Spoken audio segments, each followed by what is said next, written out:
The reason I didn't vote for George Bush is because George Bush, along with Ronald Reagan, presided over an administration whose policies towards South America included genocide. So, yeah, you see, the reason I didn't vote for him is because he's a mass murderer.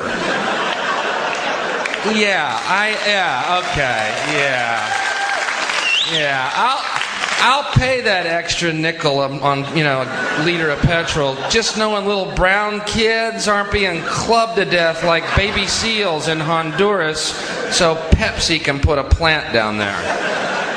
I'll pay the extra nickel. Find out Bush has sold weapons to Iraq since '86. Some of your fuckers have been selling weapons to him too, huh? That's what bugged me about Bush, man. This whole thing about him being the foreign policy expert. You know what I mean? Yeah, well, when it comes to foreign policy, George Bush is the man I trust. He's got the, experience and look at the coalition against Iraq. Incredible.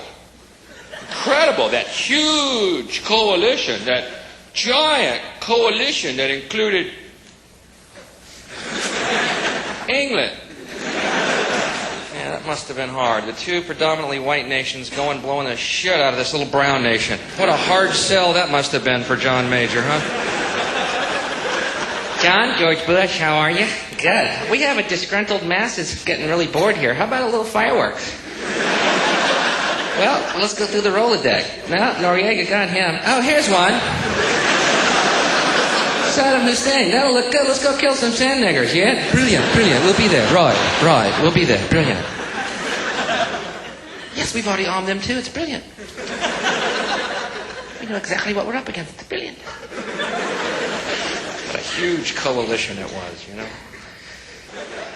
He's a Hitler. Saddam Hussein is a Hitler.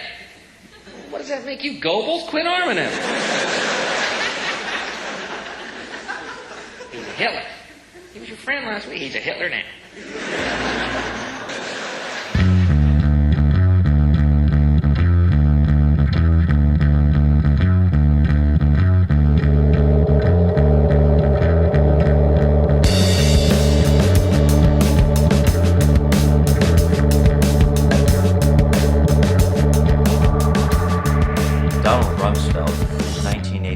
December meeting with Hussein as a special presidential envoy paved the way for normalization of U.S.-Iraqi relations. Declassified documents show that Rumsfeld traveled to Baghdad at a time when Iraq was using chemical weapons on an almost daily basis. Furthermore, and as mentioned in previous episodes, Ronald Reagan and George Bush administration provided Saddam Hussein with poisonous chemicals and deadly biological viruses, such as anthrax and bubonic plague. And as in every tyranny, it's the general population that suffers. By the mid-1980s, a random accusation, followed by brutal punishment without trial or evidence, is an everyday occurrence in Iraq. They accuse you without evidence. They don't have to get evidence to accuse you. For any reason, they jail you. I have my brother killed. Some people of Saddam Hussein killed him for no reason, just because my older brother and me, we get out and disagree with him. Declassified documents will later reveal that the Reagan administration provided military intelligence and biological agents to Saddam's army. Several Western countries go so far as to supply him with chemical weapons.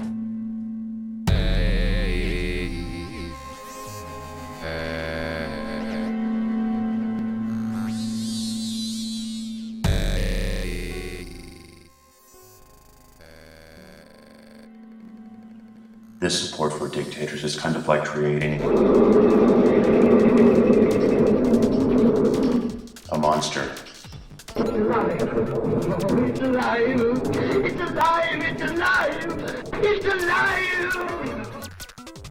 It is fashionable to claim that human rights are the top concern of US politicians and policymakers. However, the reality is disturbing. The United States' record for supporting brutal regimes despite their knowledge of the atrocities they commit have never been its top priority. In 1948, U.S. State Department policy planning study, George Kennan wrote, "We have about 50% of the world's wealth, but only 6.3% of its population. In this situation, we cannot fail to be the object of envy and resentment. Our real task in the coming period is to devise a pattern of relationships which will permit us to maintain this position of disparity.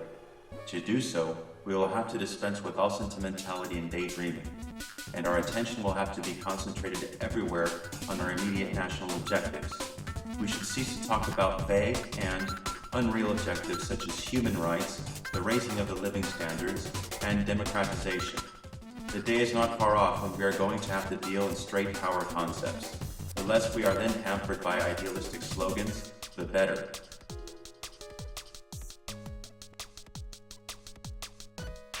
This report, written after World War II and the initial stages of the Cold War, would become the vital foundation for future American policy in the Third World.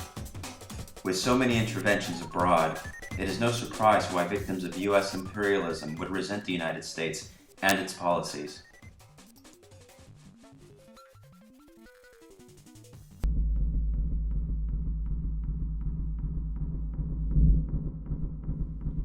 "30 years ago, scientists realized that the Earth was running out of oil. The United States of America conceived of a strategy to control the largest supply of this remaining oil, located in and around the Persian Gulf. During the 1970s, instability in the Middle East led to huge spikes in oil prices. Referred to as an energy crisis, the threat of losing access to oil caused those in Washington to set a dangerous precedent. In January 1980, President Carter declared the Gulf a zone of U.S. influence. Let our position be absolutely clear. An attempt by any outside force to gain control of the Persian Gulf region will be regarded as an assault on the vital interests of the United States of America, and such an assault will be repelled by any means necessary, including military force.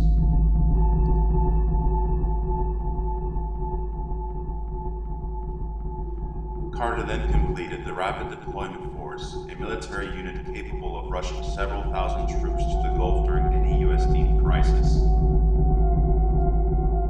Shortly thereafter, President Reagan transformed the Rapid Deployment Force into a central command, taking responsibility for protection of the Gulf and its surrounding regions. The U.S. Navy added the Joint Task Force Middle East to protect oil tankers navigating through these waters, and expanded the U.S. naval presence to a fleet of more than 40 aircraft carriers and battleships.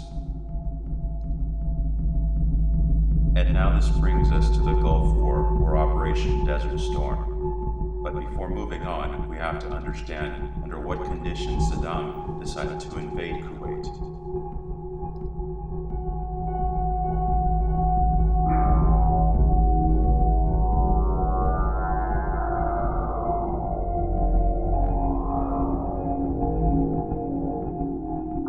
The justification for invading Kuwait is, of course, that Kuwait was an artificial state created by Western imperialism, of course, British imperialism, and that historically it had been part of the Ottoman province, which then became Iraq. Saddam had many good reasons for invading Kuwait, reasons which he gave to his brother Arabs.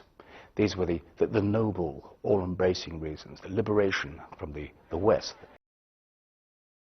What Saddam didn't mention, but of course the Wall Street Journal and the Financial Times are talking about at considerable length, is the fact that Iraq was at $90 billion in debt.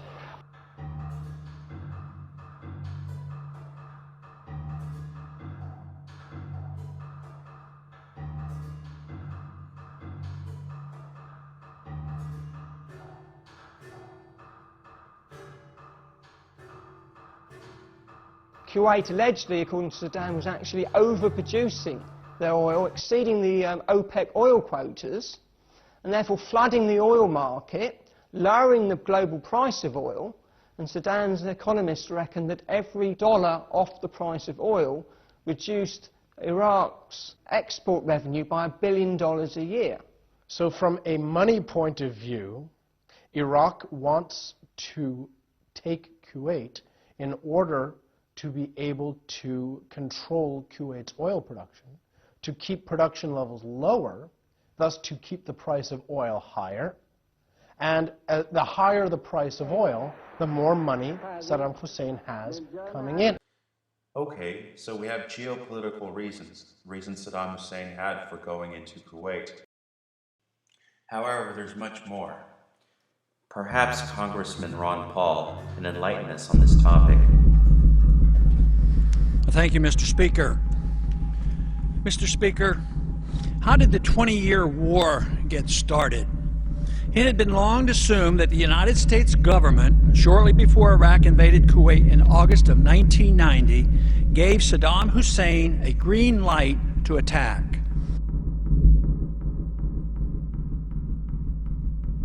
A State Department cable recently published by WikiLeaks confirmed that U.S. Ambassador April Glaspie did indeed have a conversation with Saddam Hussein 1 week prior to Iraq's August 1st, 1990 invasion of Kuwait.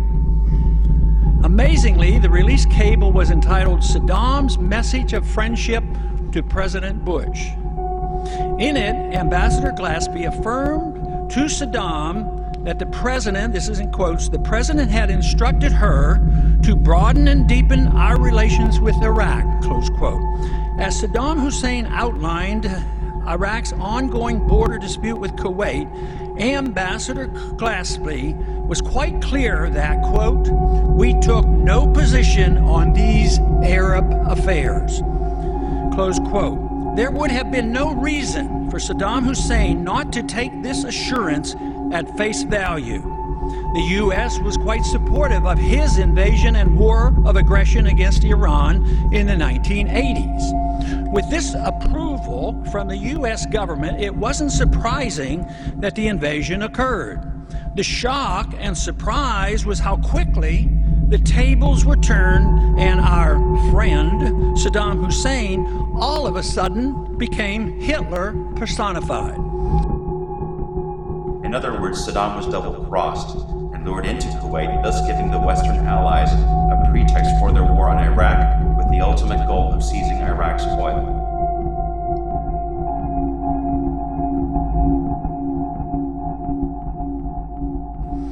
The document was classified supposedly to protect national security, yet this information in no way jeopardized our security. Instead, it served to keep the truth from the American people about an event leading up to our initial military involvement in Iraq and the region that continues to today. The secrecy of the memo was designed to hide the truth from the American people and keep our government from being embarrassed. The day before sending U.S. troops into battle with Iraq on August 1st, 1990, the Bush administration approved the sale of $695,000 US in advanced data transmission devices to Iraq.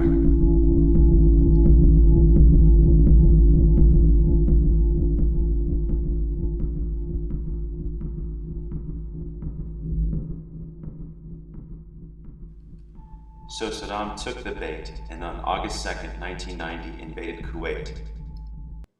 And then 5 months later, in January 1991, the U.S. and its allies launched Operation Desert Storm. This operation would destroy Saddam's army in 5 weeks. The crisis in the Persian Gulf, as grave as it is, also offers a rare opportunity to move toward an historic period of cooperation.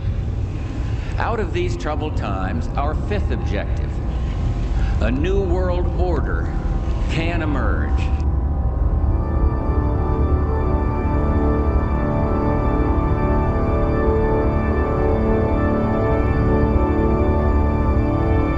This is an historic moment. We have in this past year made great progress in ending the long era of conflict and Cold War.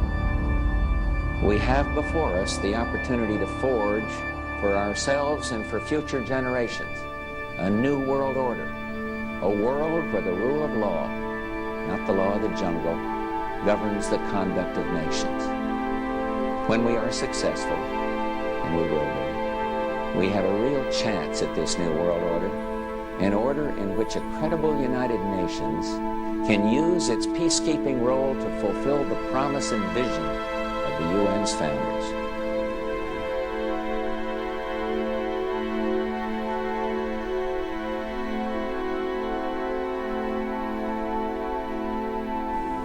But even as planes of the multinational forces attack Iraq, I prefer to think of people brutalized.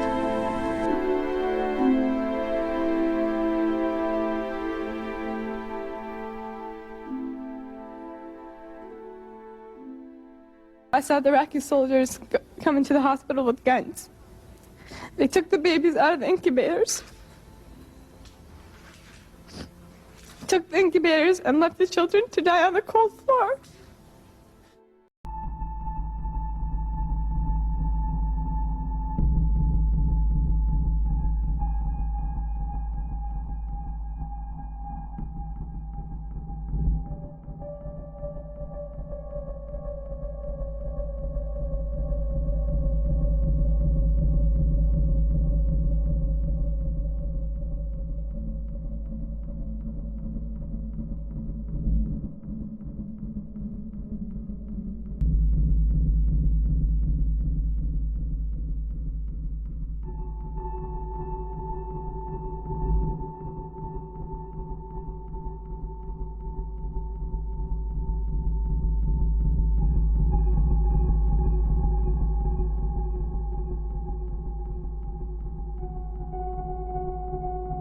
All right, we are now led to understand that there are also firings in another city in Saudi Arabia. CNN's Carl Rochelle is here with me, just came up.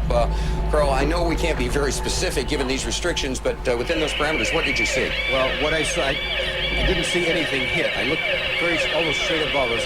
There was a vapor trail coming from my right to my left, and there's a cloud of something. It looks like it might have been an explosion, a cloud. I'd say...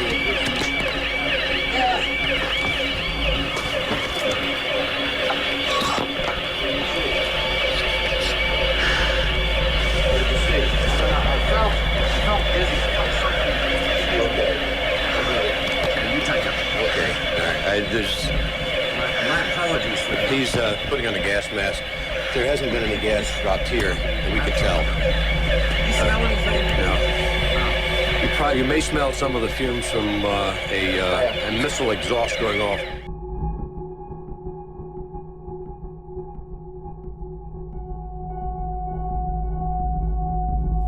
Je suis un journaliste américain. Oh, I love this country so much. You guys just don't have a clue. This is a Scud. You can tell it by its distinctive label. Now, when the missile is launched, the first thing you look for is the plume sticking out behind it. Now, when you detect this, you can tell it's been launched. Thank you.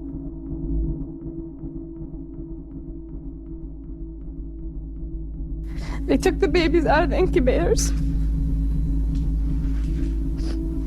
Took the incubators and left the children to die on the cold floor. And they had kids in incubators, and they were thrown out of the incubators so that Kuwait could be systematically dismantled. It's a proud day for America, and by God, we've kicked Vietnam syndrome once and for all. Thank you very, very much. All living former U.S. presidents made a rare appearance together last night to honor number 41. Presidents Jimmy Carter, Bill Clinton. It doesn't matter who is president or which political party succeeds. The fact is, the agenda has been set, and every president who comes to power is bound to propagate the continuity of this agenda. Therefore, the system does not change because it is never meant to change, but to endure. And finally, we recognize our last recipient, not simply for the years he spent as our 41st president. We honor George Herbert Walker Bush for service to America that spanned nearly 70 years. Which included a nationwide pedophile ring, drug trafficking, supporting ruthless tyrannies, and mass murder. His life is a testament that public service is a noble calling. I would add that, like the remarkable Barbara Bush, his humility and his decency reflects the very best of the American spirit. Those of you who know him, this is a gentleman.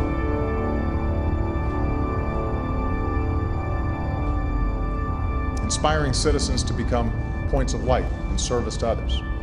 Teaming up with a one-time political opponent to champion relief for the victims. You may recall from previous episodes that during his vice presidency under the Reagan administration, Bush teamed up with then Governor of Arkansas, Bill Clinton, to traffic drugs from Central America.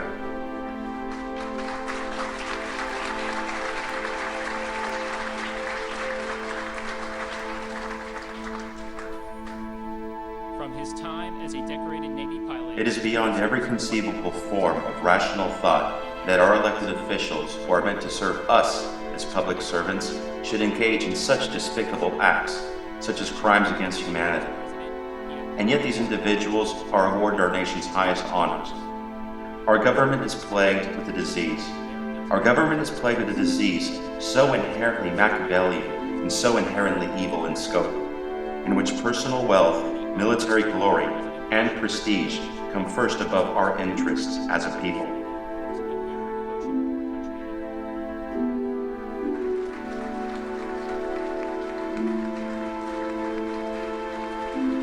I leave you with a quote by linguist, philosopher, cognitive scientist, and activist Noam Chomsky.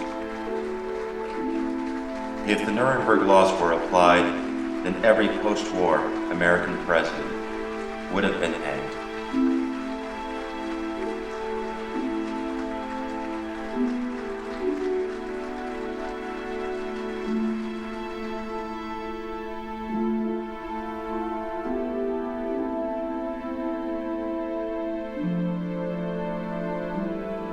When it comes to going out to eat, Houston, Texas has got to be one of the best cities in the entire world. But sometimes a restaurant's atmosphere can leave you feeling rather ill. As if my stomach wasn't churning enough from walking into Fuzzy's Pizza and Cafe on Antoine and seeing the first two items on the menu were the President and Barbara Bush pizzas, I had to sit underneath a wall of photos of this so-called man.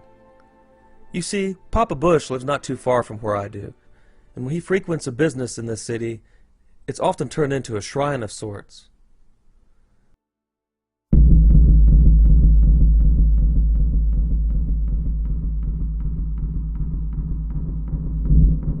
When I saw that Secret Service agent walk in the door and scope the place out, I knew lunch was only going downhill.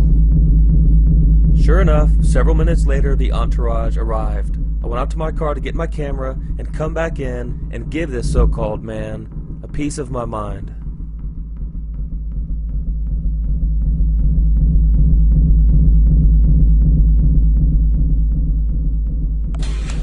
Murderous Zionist piece of shit. You won't get your New World Order, guy. I can't, are you happy for the millions of deaths you're part of? People know, people are waking up to the reality of this, Mr. Bush, you piece of shit. Listen, that's unnecessary. No, it is not unnecessary. The guy is responsible for killing millions. If you knew anything about real history, fuck you! Fuck you. This was not a planned action event. I wasn't there to educate other people. It was a spur-of-the-moment situation, and I took advantage of the opportunity to vent my frustrations in the face of a mass murderer responsible for the deaths of hundreds of thousands of innocent people, including our last real president, John F. Kennedy. What's that? Well, hey, man. Some pretty dirty clientele you keep. In hindsight, I thought maybe I should have brought up the Franklin cover-up and his gay pedophile tendencies, or Iran-Contra and his drug running, or his involvement in occult rituals at the Bohemian Grove, or his theft along with the Clintons of millions of dollars through the Bush-Clinton-Katrina Fund, or his relations with the Bin Ladens, or his calls for a new world order. The list goes on and on for anyone educated with real history.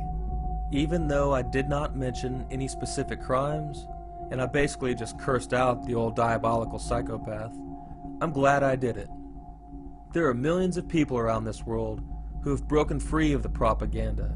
I'd like to encourage each and every one of you to stand up and speak out in the face of tyranny, each and every time it rears its ugly head.